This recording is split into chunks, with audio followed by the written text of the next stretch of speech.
What is the most OP endgame build for Flash Fencer in Xenoblade Chronicles 3? We have finally made it out of the starting classes, so from here, things are really gonna start heating up. Flash Fencer is a really strong class.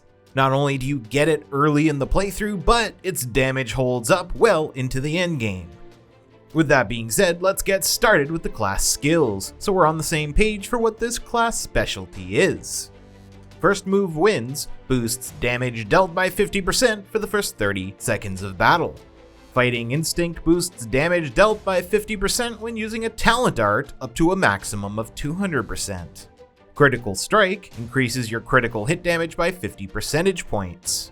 And Capable Hands fills the talent art recharge gauge by 100% at the start of battle.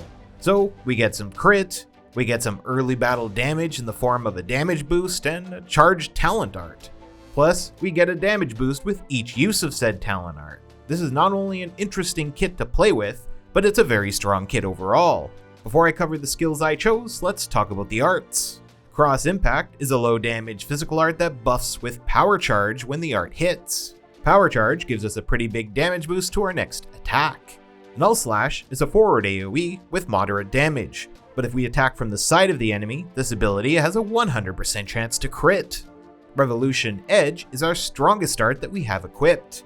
Our damage on this art is boosted by 150% when attacking from behind. For our talent art, I'm just running Sword of Valor. The important part is to use your talent art as soon as possible for the damage boost.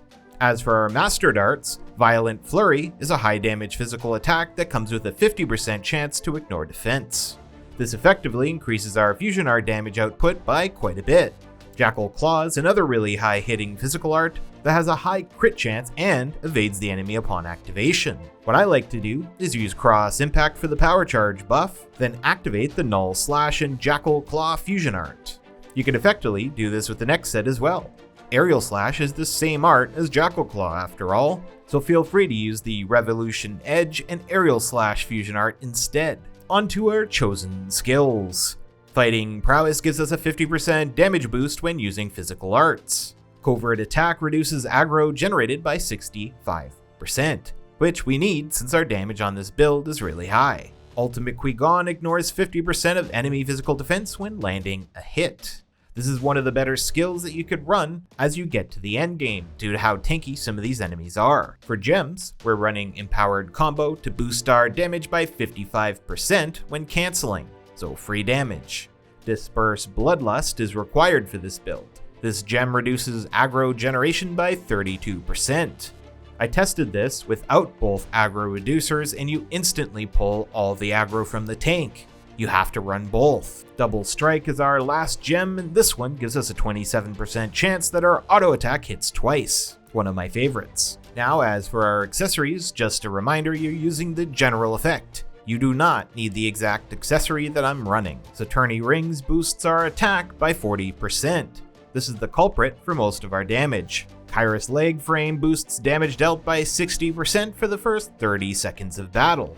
This is to combo off of our skill that already does this exact same thing. Finally, Victor's Gauntlet deals 60% more damage to enemies, but takes 20% more damage in turn. This was a huge problem when we were pulling aggro, but with all the aggro reduction we're running now, this isn't an issue unless you're hit with an AoE or something. This turns Flash Fencer into an absolute monster.